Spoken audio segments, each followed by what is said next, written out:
আসসালামু আলাইকুম ওয়া রাহমাতুল্লাহি ওয়া বারাকাতুহু। নাহমাদুহু ওয়া নুসাল্লি আলা রাসূলিহিল কারীম, আম্মা বাদ। ফাআউযু বিল্লাহি মিনাশ শাইতানির রাজীম। বিসমিল্লাহির রাহমানির রাহিম। ইয়ারফা'িল্লাহু আল্লাযীনা আমানু মিনকুম ওয়াল্লাযীনা উতুল ইলমা দারাজাত। বারাকাল্লাহু লানা ওয়া লাকুম ফিল কুরআনিল আযীম ওয়া নাফা'না ওয়া ইয়্যাকুম বিল আয়াতি ওয়াদ যিকরিল হাকীম। জ্ঞান মানুষকে আলোকিত করে, জ্ঞান মানুষকে উদ্ভাসিত করে, জ্ঞান মানুষকে অন্য সব মানুষ থেকে এক অনন্য উচ্চতায় নিয়ে যায়। এই জন্য আমরা জ্ঞান অর্জন করি। যারা জ্ঞান অর্জন করে তাদেরকে আমরা সম্মান করি। কুরআন মাজিদের মধ্যে আল্লাহ বলেছেন, হাল ইয়াস্তাউিল্লাযীনা ইয়া'লামুনা ওয়াল্লাযীনা লা ইয়া'লামুন। যারা জ্ঞান অর্জন করে, যারা জানে, আর যারা জ্ঞান অর্জন করে না, জানে না, তারা কি সমান হতে পারে? অবশ্যই সমান নয়। যারা জ্ঞানী ব্যক্তি তারা আল্লাহর কাছে সম্মানিত, তারা মানুষের কাছেও সম্মানিত, তারা সবার কাছে সম্মানিত। জ্ঞান অর্জন করছি এবং জ্ঞান অর্জনের এক আলোকিত প্ল্যাটফর্মে আমরা একসাথে যুক্ত হয়েছি। হয়তো আমি এখানে কথা বলছি, তোমরা শুনছো, আমি শিক্ষক হিসেবে, তোমরা ছাত্র হিসেবে, শিক্ষার্থী হিসেবে। তো জ্ঞান অর্জনের এই আলোকিত প্ল্যাটফর্ম টেকনিক পরিবারের সাথে যারা যুক্ত হয়েছো, আমি হুমায়ুন কবির তোমাদের সবাইকে জ্ঞানের এই আলোকিত অঙ্গন থেকে অনেক অনেক মোবারকবাদ জানাচ্ছি। আমরা আলোচনা করব আজ জ্ঞান নিয়ে। নবম ও দশম শ্রেণীর তৃতীয় অধ্যায়ের ইসলাম শিক্ষা বইয়ের জ্ঞান বিষয়ক একটা অধ্যায় আছে, একটা পাঠ আছে, যেটার নাম হলো ইলম, আরবিতে, বাংলা হলো জ্ঞান।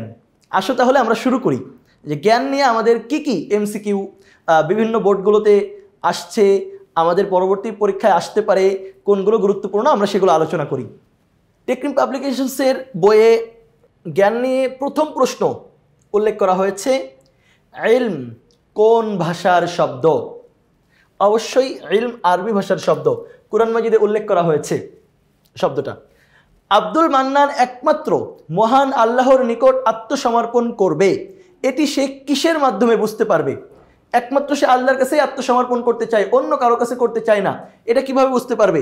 হজের মাধ্যমে, আত্মশুদ্ধির মাধ্যমে, সালাতের মাধ্যমে, নাকি ইলমের মাধ্যমে, জ্ঞানের মাধ্যমে? তাকে জ্ঞানের মাধ্যমেই জানতে হবে যে সে এক আল্লাহর কাছে কিভাবে আত্মসমর্পণ করবে। এই জন্যই কুরআন মাজিদের একদম প্রথম অবতীর্ণ আয়াত ইকরা, হে নবী আপনি পড়ুন। পৃথিবীর একমাত্র ধর্ম ইসলাম, যেই ধর্মের প্রথম কথাই হলো ইকরা, পড়ো। আল্লাহর কাছে শুকরিয়া আদায় করি, আল্লাহ তাআলা আমাদেরকে কত মহান একটা ধর্মের অনুসারী করেছেন।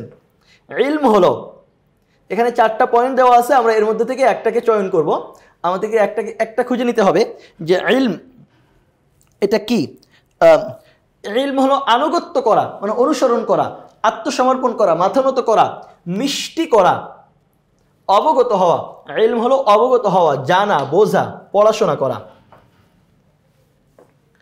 এরপরে কোন বস্তুর প্রকৃত অবস্থা জানা বা বোঝাকে কি বলে? অথবা কোন বস্তুর প্রকৃত অবস্থা উপলব্ধি করার নাম হলো, অথবা কোন বস্তুর প্রকৃত অবস্থা জানাকে কি বলে? বিভিন্ন রকম প্রশ্ন আসছে রাজশাহী বোর্ডে, চট্টগ্রাম বোর্ডে, আবার রাজশাহী বোর্ডে। এই জন্য 3 রকম আসতে পারে। আমরা 3 রকমটাই একসাথে উল্লেখ করেছি যে জানা, উপলব্ধি করা, বোঝা, এটাকে কি বলে? ইলম, সিলম, তাজকিয়া, নাকি হিকমা, কি বলে? কোনো বিষয় জানা, উপলব্ধি করা, এটাকে আমরা ইলম বলি, জানা। এরপরে 120 নম্বর প্রশ্নে আমরা চলে যাই, যেটা আমরা ওই পাশের সাইডে পাবো, এই পৃষ্ঠার। আল্লাহুম্মা সাল্লি আলা সাইয়্যিদিনা মুহাম্মদ। হ্যাঁ, 120 নম্বর প্রশ্ন, আল্লাহ পাক সর্বপ্রথম আল কোরআন অবতীর্ণ করেন কোন শব্দ দ্বারা? মাত্রই বললাম ইকরা, পড়ো। তাহলে এটাকে আমরা অন্য কোনো শব্দের দিকে আর দেখতে যাচ্ছি না। পড়ুন আপনার প্রভুর নামে যিনি সৃষ্টি করেছেন, এ কথা দ্বারা কোন বিষয়ের উদ্দেশ্য করা হয়েছে? আল্লাহর নাম নিয়ে পড়া, আল্লাহর আদেশ পালন করা, কোরআন নাজিলের সূচনা, জ্ঞান অর্জনে ব্রত হওয়া। এটা নিয়ে মানে কি উদ্দেশ্য করা হয়েছে? এখানে তো আল্লাহ তাআলা সরাসরি বলে দিয়েছেন ইকরা বিসমি রাব্বিকাল্লাযী খালাক, আপনার রবের নামে পড়েন। তাহলে আল্লাহর নাম নিয়ে পড়া, এটা আমরা ক নম্বরকে এখান থেকে চয়ন করছি। কোনটি জ্ঞানীর মর্যাদা সমৃদ্ধ করে? জ্ঞানীর মর্যাদা সমৃদ্ধ করে কোন জিনিস? অধ্যবসায়, জ্ঞান, আগ্রহ, নাকি সততা? জ্ঞানীর মর্যাদা সমৃদ্ধ করে মূলত জ্ঞান। তার মধ্যে জ্ঞান আছে বলেই আমরা তাকে সম্মান করি, আমরা তাকে সবার সমাজে সুউচ্চ আসনে তাকে অধিষ্ঠিত করতে চাই জ্ঞানের কারণেই। তাহলে জ্ঞানের মর্যাদা সমৃদ্ধ করে হলো, জ্ঞানীর মর্যাদা সমৃদ্ধ করে জ্ঞান। ইলম জ্ঞান অন্বেষণ করা প্রত্যেক মুসলমানের উপরে ফরজ। তলাবুল ইলমি ফারিদাতুন আলা কুল্লি মুসলিম, একটা চমৎকার হাদিস, হাদিসটা হয়তো আমাদের কারো কারো মুখস্থও আছে। তো এই হাদিসের অর্থটা এখানে লেখা হয়েছে, জানতে চাওয়া হয়েছে এটি কোন হাদিসের গ্রন্থে বর্ণিত হয়েছে। বুখারী, মুসলিম, আবু দাউদ, ইবনে মাজা। এটা ইবনে মাজা শরীফের হাদিসের মধ্যে আসছে। এখানে তোমাদের একটা বিষয় বলে রাখি, এটা আগেও অনেকগুলো ক্লাসে আমি বলেছি যে কোরআন মাজিদের এই আয়াতটা কোন সূরায় আসছে বা এই হাদিসটা কোন হাদিসের গ্রন্থে আসছে, এটা কিন্তু বুঝে উত্তর দেওয়ার কোনো সুযোগ নাই। এই জন্য এই জায়গাগুলো খুব গুরুত্ব দিয়ে আমাদেরকে মুখস্থ রাখতে হবে। আচ্ছা, 124 নম্বর, দ্বীনি ইলম বলতে কি বুঝাই? কোরআন, হাদিস, ফিকাহ, তাফসির ইত্যাদির জ্ঞান, গণিত, বিজ্ঞান, ভূগোল, সাহিত্য ইত্যাদির জ্ঞান, জীবিকা নির্বাহের জন্য অর্জিত জ্ঞান, পদার্থ ও রাসায়নের জ্ঞান। দেখো সবগুলোই জ্ঞান, কিন্তু আমাদের প্রশ্নের মধ্যে একটা শর্ত যুক্ত করা হয়েছে। দ্বীনি ইলম, ইসলামী জ্ঞান বলতে কি বোঝাই? ইসলামী জ্ঞান বলতে বোঝাই প্রথমে যেটা আছে কোরআন, হাদিস, ফিকাহ, তাফসির ইত্যাদির জ্ঞান। তাহলে 124 নম্বরের উত্তর হিসেবে আমরা ককেই গ্রহণ করলাম। এরপরে 125 নম্বরে যাই।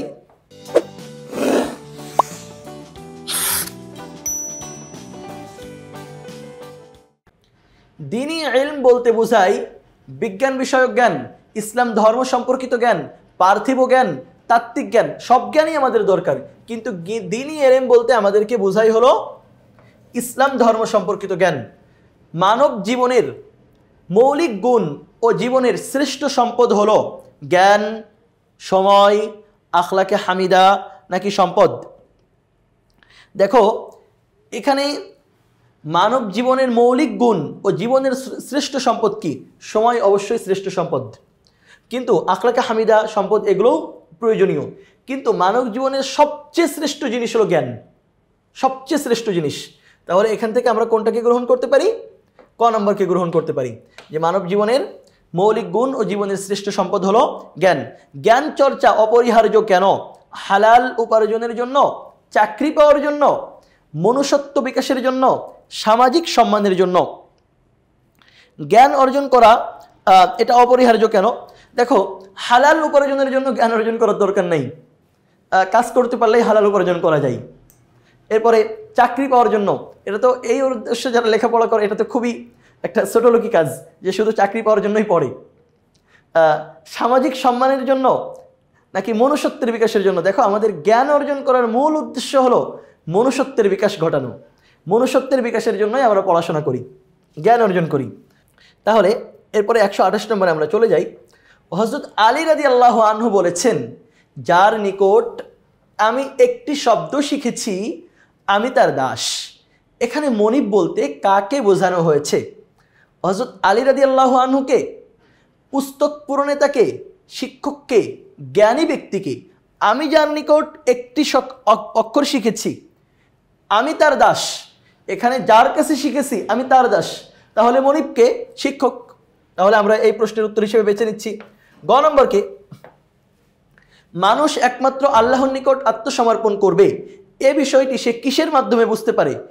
ইলম, ইবাদত, গবেষণা, ফিকাহ। মানুষ একমাত্র মানে আল্লাহর নিকট আত্মসমর্পণ করবে এটা সে জ্ঞানের মাধ্যমে বুঝতে পারে, ইলমের মাধ্যমে বুঝতে পারে। এরপরে 130 নম্বর, জ্ঞান চর্চা অপরিহার্য কেন? মনুষ্যত্বের বিকাশ ঘটাতে, পরিপূর্ণ মানুষ হতে, সম্মানজনক চাকরি পেতে। আবার সেই চাকরির কথা আসছে, সম্মানজনক চাকরি পাওয়ার জন্য তো জ্ঞানের দরকার নাই, মানে সম্মানজনক চাকরি পাওয়ার জন্যই শুধু জ্ঞান চর্চা অপরিহার্য না। মনুষ্যত্বের বিকাশ ঘটানোর জন্য এবং পরিপূর্ণ মানুষ হতে আমাদের জ্ঞান দরকার, মনুষ্যত্বের বিকাশের জন্য আমাদের জ্ঞান দরকার। 1 এবং 2 সঠিক, তো 1 আর 2 আমরা গ্রহণ করছি কোথায়? ক নম্বরে। তাহলে এই প্রশ্নের উত্তর হিসেবে আমরা ক নম্বরকে চয়ন করছি। 131 নম্বর, শিক্ষার মাধ্যমে বিকাশ সাধিত হয় মানুষের আত্মার, মনের, শরীরের। শিক্ষার মাধ্যমে কোনটার বিকাশ সাধিত হয়? শিক্ষার মাধ্যমে মানুষের আত্মার বিকাশ সাধিত হয়, মানুষের মনের বিকাশ সাধিত হয়। শিক্ষার মাধ্যমে তো মানুষের শরীরের বিকাশ সাধিত হয় না। একজনের শরীর ছোট হইতে পারে, একজনের বড় হইতে পারে, একজন খুব লম্বা হইতে পারে, একজন খাটো হইতে পারে, একজন মোটা হইতে পারে, একজন চিকন হইতে পারে। শিক্ষিত যে কেউ হইতে পারে। শিক্ষার মাধ্যমে মূলত আত্মার এবং মনের বিকাশ সাধিত হয়। তাহলে এই প্রশ্নের উত্তর হিসেবে আমরা 1, 2কে বেছে নিচ্ছি। 1, 2 কোথায় আছে? ক নম্বরে। সুতরাং আমরা ক নম্বরকে সঠিক হিসেবে বিবেচনা করছি। পরের প্রশ্নের জন্য আমাদেরকে পরের পৃষ্ঠায় যেতে হবে। দেখো 132 নম্বর প্রশ্ন আমাদের সামনে আসছে, শিক্ষা মানুষকে সাহায্য করে শারীরিক বিকাশ সাধনে, মানব হৃদয়কে বিকশিত করতে, প্রকৃত মানুষ হতে। কোন কারণে শিক্ষা আমাদেরকে সাহায্য করে? শিক্ষা আমাদেরকে শারীরিক বিকাশ সাধনতা মানে সাহায্য করলেও এটা শিক্ষার মূল উদ্দেশ্য না। শিক্ষার মূল উদ্দেশ্য হলো হৃদয়কে বিকশিত করা, শিক্ষার মূল উদ্দেশ্য হলো প্রকৃত মানুষ হতে সাহায্য করা।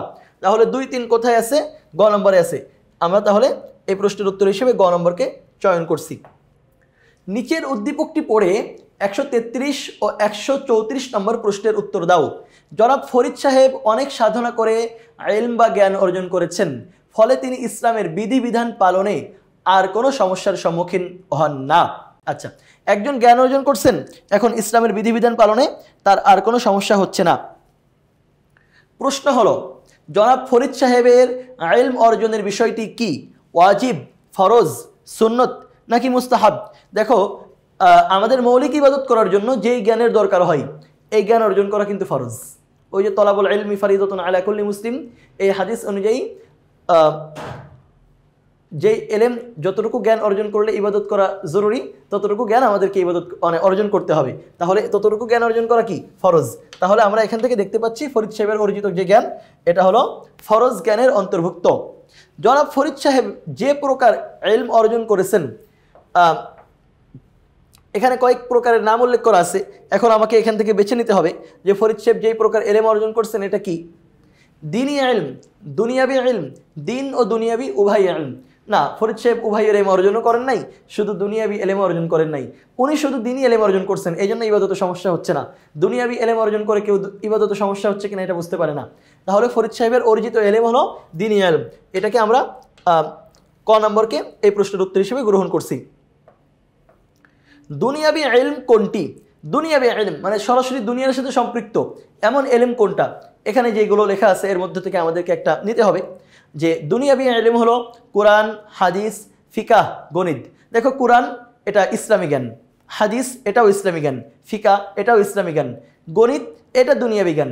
তাহলে আমাদেরকে দুনিয়াবি জ্ঞান জানতে চেয়েছে, আমরা এই প্রশ্নের উত্তর হিসেবে ঘ নম্বরকে বেছে নিচ্ছি, গণিত।